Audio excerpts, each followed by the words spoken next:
Good evening. My name is John Altman.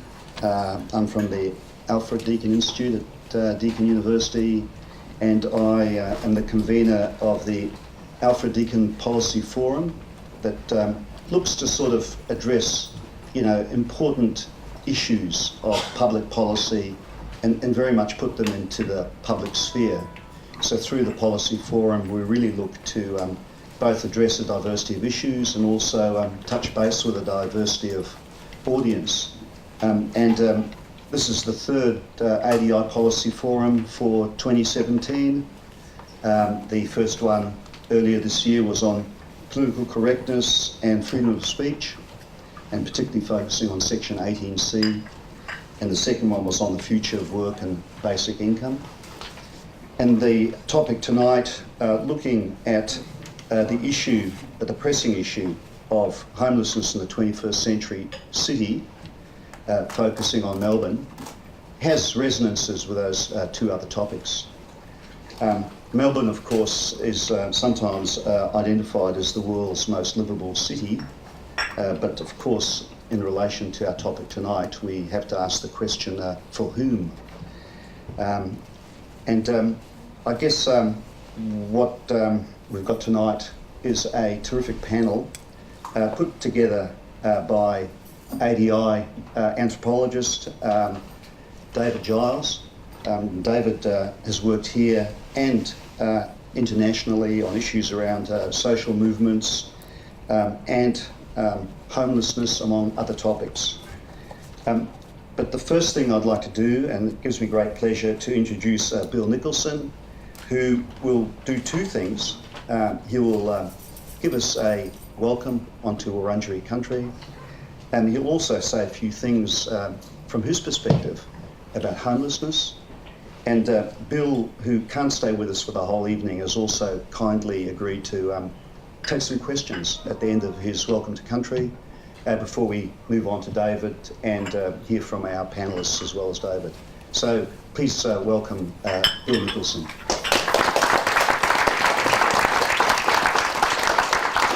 Yes, thank you, John, and thank you to Deakin University for inviting me here. It's a great sign of respect for any gathering on my traditional lands to have a welcome to country, and it's very much appreciated, so thanks for that. I'd like to start off welcoming you to the land in the language of this land.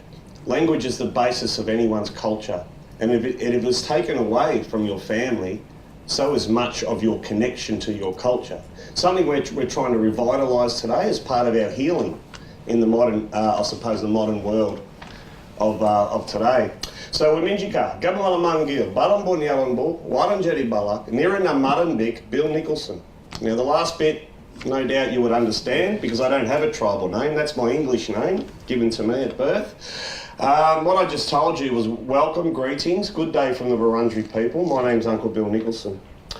Now, who is Wurundjeri? Or Wurundjeri, as we say today.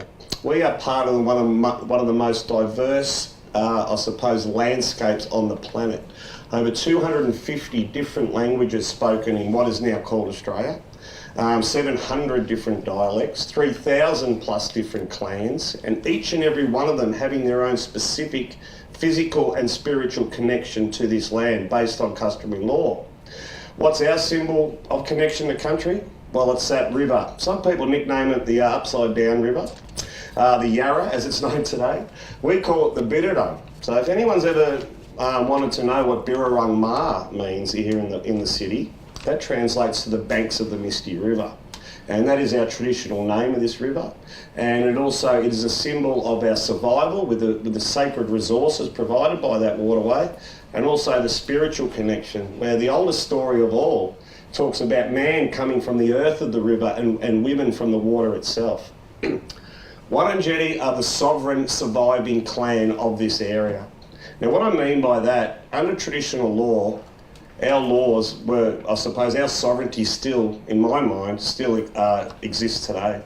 Surviving clan, well, we had 8 of them here in the region close to Melbourne, and we are the only one that got through the impacts of colonisation, which were heavily severe on the people of this area. I would like to acknowledge a few people from our past, our fallen warriors, our fallen clans. What I mean by that, the people, the men and the women who fought for their sacred land and their home, who fell in the forgotten frontier wars on this country. Something that you would very rarely see in the education system, something we're trying to, I suppose, bring in to the learnings of people here on Wurundjeri country. I'd like to acknowledge our elders past, because here on Wurundjeri country, there would not be any Wurundjeri people on this land anymore if it wasn't for my elders' ability to adapt to environmental changes over tens of thousands of years. Amazingly enough, we have stories that still talk about the creation of the river and the bay itself. And I suppose I acknowledge my elders past for my survival, my identity, my culture. I'd like to extend that to cultural elders and leaders of today who have a big battle on their hands, keeping our culture strong today. But I'll give you a statistic. Aboriginal Victorians own 0.7% of Victoria, and we're a land-based culture. So that gives you a little bit of an idea of the difficulty of keeping culture alive, but also having a connection to country under the British law that now is on country. Traditional culture, what was it like? It was very efficient, 2 to 6 hours a day to sustain your family. It was noted, one throw of the boomerang could catch 120 ducks. Very efficient culture. We're very sustainable. Next time you fly out of Melbourne, that airport named after one of my ancestors, Tamara, 42,000-year-old sites out at Gilley there. A very structured society under traditional laws, and a welcome to country is a law ceremony, which I'll explain shortly. Knowledgeable. So young children, you actually became an adult in traditional society half a decade earlier than you do today in today's society, because you had such a large input of the extended family teaching you knowledge, respect, maturity and responsibility. And a fit and healthy and active culture. And I always mention this in my welcome, see if you can guess the game. A possum skin ball booted in the air, people flying through the air to grab the ball. See, today they call that AFL.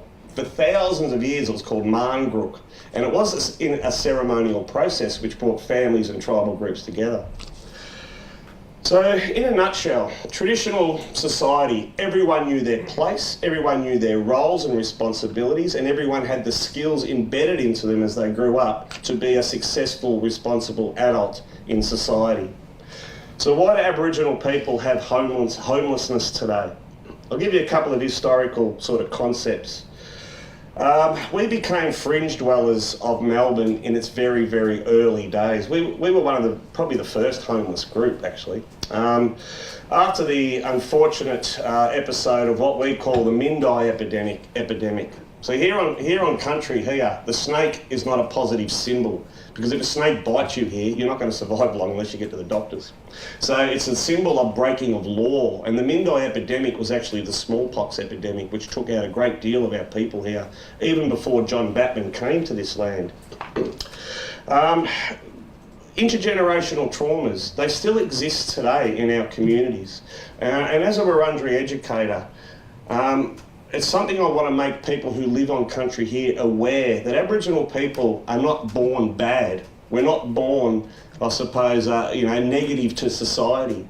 It's just a situation that history has put us in, and we're still striving very hard today to create self-sustainability and economic development so we can provide for our communities like we could provide for tens of thousands of years previous to European arrival here. We haven't been able to do that as Aboriginal communities here in Melbourne to where we want to achieve, I suppose you could say, because I don't like seeing anyone homeless, and I really feel I have a real, I suppose, heart for any Aboriginal person, because homelessness is actually a little bit more in depth than actually not having a home for some Aboriginal people.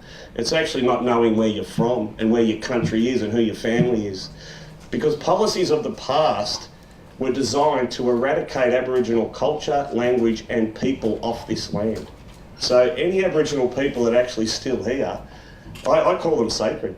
They're against the tide of history, I suppose, and we're still here and we're growing in great numbers. And just recently we broke the record for most Aboriginal students passing year 12 here in Victoria ever. So there's a real light at the end of the tunnel. broke the record from a few years ago. So the statistics are really improving on that particular part of who we are. This comment was said to me by some great activists that actually live here in Melbourne, Aboriginal activists. We became refugees on our own country. And as we all know, refugees are fleeing their lands for horrible reasons going on in their country, and they become homeless. A big decision for them to make, but a decision they have to make. So why I'm mentioning all this, if we call ourselves a mature, civilised society, something that was denied, well, basically we were never called that from the early historians, we must learn from past mistakes and never let them happen again. You know, this country is the wealthiest country in the world where people are still living in third world conditions. You know, we really got to look in the mirror sometimes as Australia and stop looking around at the rest of the world and try and fix the problems here. And, you know, part of that, and as an elder of the community, you know, it's part of my responsibility, I suppose, to give the greatest opportunity in life for our next generations through identity, knowledge and opportunity. Today we're trying to create a treaty with the Victorian government. I'm not sure where that's heading at the moment because the government has its own pathways. So do we, but they never listen to us. So we're very frustrated at the moment. But what we're trying to achieve is to create economic development and self-sustainability so we can drive our future to, I suppose, eradicate homelessness and every other trauma that statistics are connected to Aboriginal communities. Now, I'll just finish off and explain what a welcome is. It's an L-O-R-E. We spell that law because it distinguishes it from L-A-W. It is a passport ceremony, I suppose you could say, in a modern context. Australian law says you need a passport to access someone else's land. Tandarum is your ceremony to access this land. How it worked, we would send out message sticks, Mungul Kolk, make word on wood. Those were conveyed over distance by Widdy Giddy, the messenger. Once that was conveyed, a ceremonial process occurred, a gathering of people in a circle, the offering of vegetation after the introduction into that circle, symbolised your resource access. Snapping of spears symbolised safety. The offering of water symbolised trust and respect. And the walking through the smoke of burning leaves symbolised cleansing of what we call murup, your spirit. Because in Aboriginal culture all over this country, we don't have a story that ends. It always continues. Even after your physical body passes, your spirit still exists here on land. Now, we believe in good and bad ones, so we don't want the baddies here. No, so we do smoking ceremonies to cleanse the country and the people of that spirit.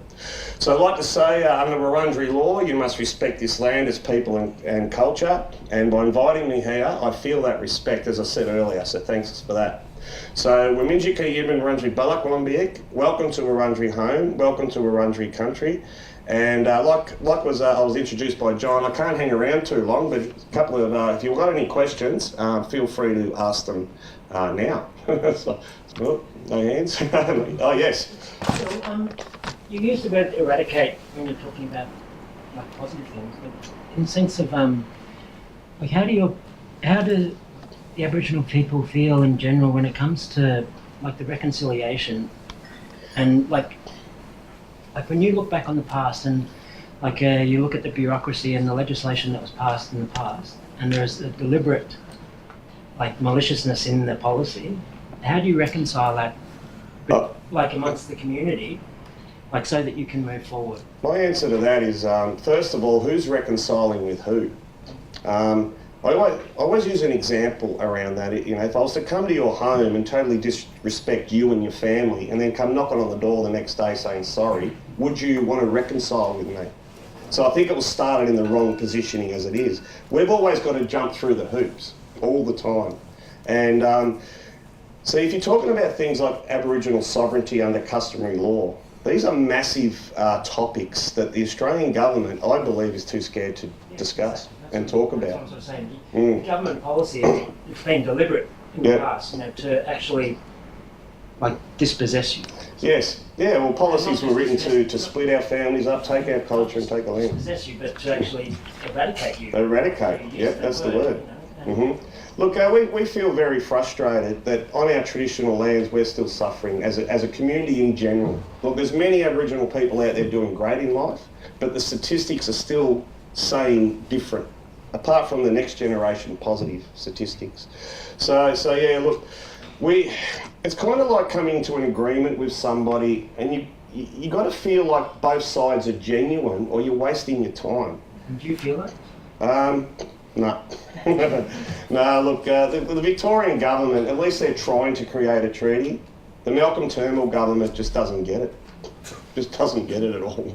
Yeah, I don't know if you saw Q&A the other day when the Aboriginal lawyer had a go at him. He just didn't understand what you were saying. Yeah. One last question. Just on the weekend, there was something on the television about a community just out of Alice Springs, and they've made the decision to ration petrol to try and stop people getting to Alice to buy growth to bring back. Yeah. What's your...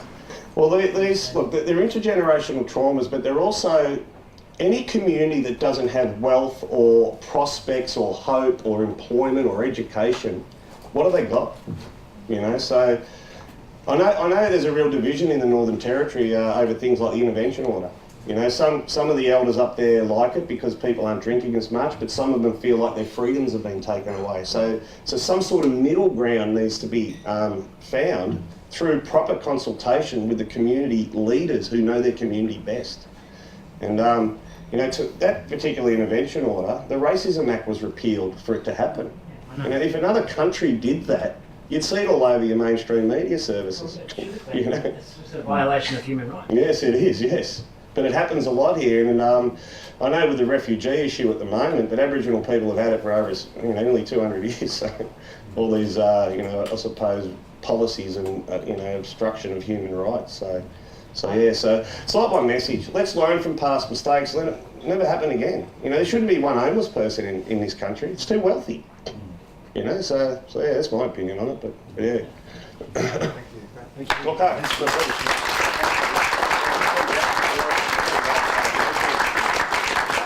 That was a nice segue to tonight's topic, and I'll let David come in and introduce the topic and the speakers. Thanks everybody for being here. I have written down my comments because I have a limited amount of time and I want to get the words right. So forgive me for reading rather than looking at you. So this is close to the holidays also. Thanks for coming so close to the holidays, and hopefully if this is a time for generosity, it's a good time for thinking about people who are doing without. A lot of people have been talking about homelessness lately in Melbourne and in Sydney and Brisbane and in a great many other cities across Australia. Here in Melbourne, for example, many of us have been shocked over the last year or two to suddenly find so many blankets and mattresses and tents and suitcases and above all people asking for help on our streets. The number of people sleeping rough in the CBD last year had increased by 74% since the previous count only 2 years earlier, and that's officially 247 people on any given night, and that's almost certainly an underestimate. And they are part of a national pattern. So last year there were about 280,000 people who accessed funded homelessness services. That's a 40% increase over the previous decade, and that's not counting the 70,000 people who were turned away due to inadequate resources, or the unknown thousands who didn't see fit to seek them in the first place. So on any given night, according to the census, 1 out of every 200 Australians is homeless.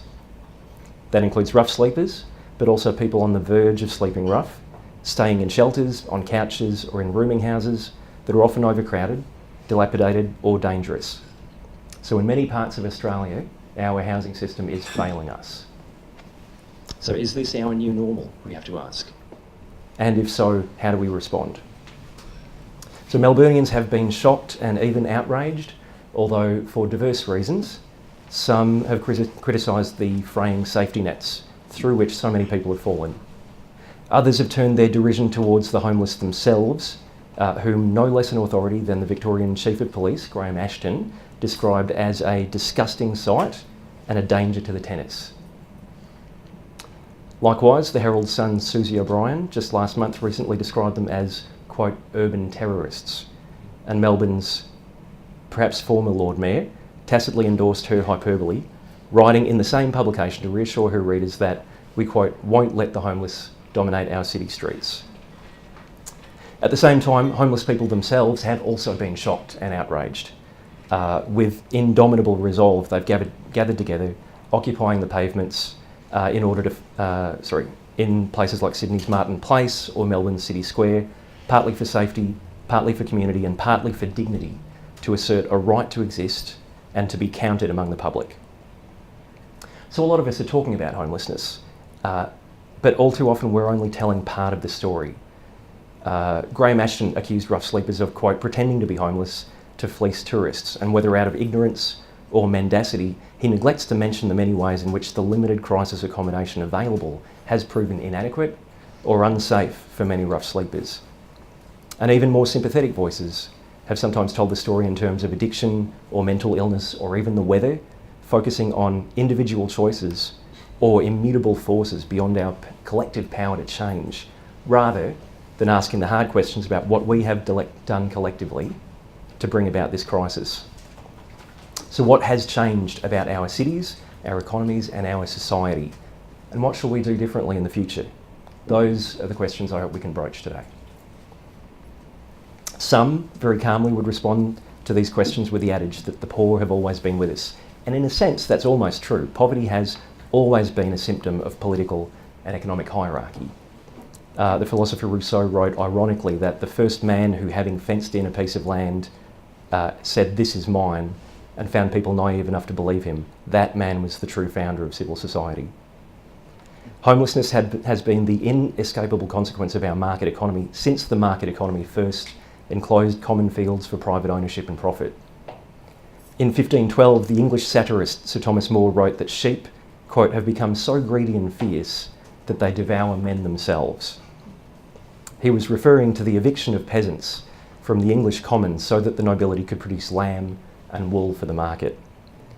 The first capitalist economies required both land and a landless class of labourers with no choice but to work for wages.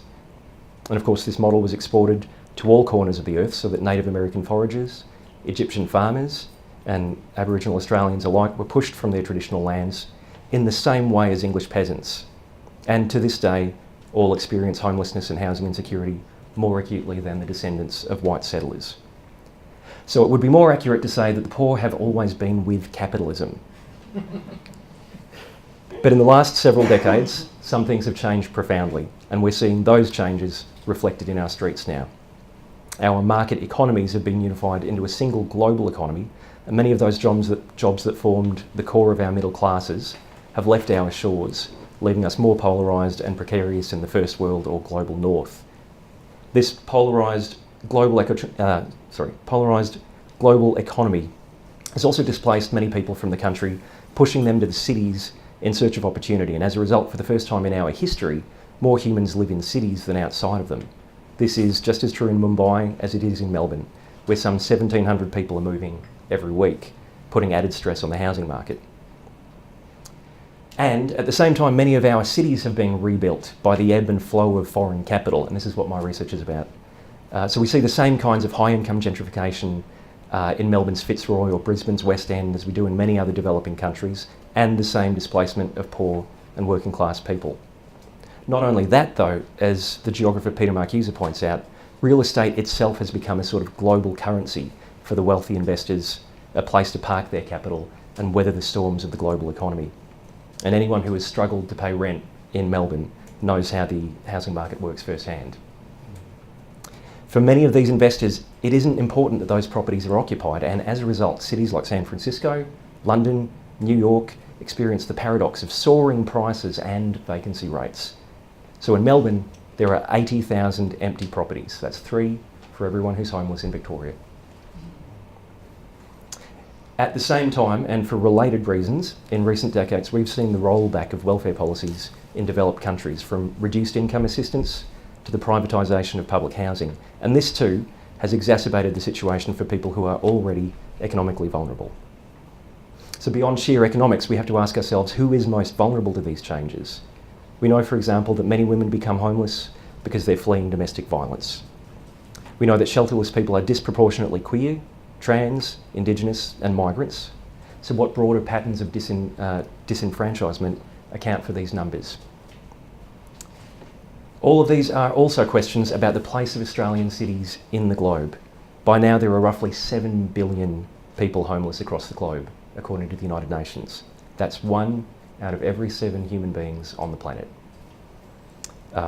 They may be sleeping rough in Melbourne or squatting in a Mumbai slum, but they share the experience of having no legal deed or entitlement to shelter. So in what ways are we merely following a global trend? And how might we steer a different course?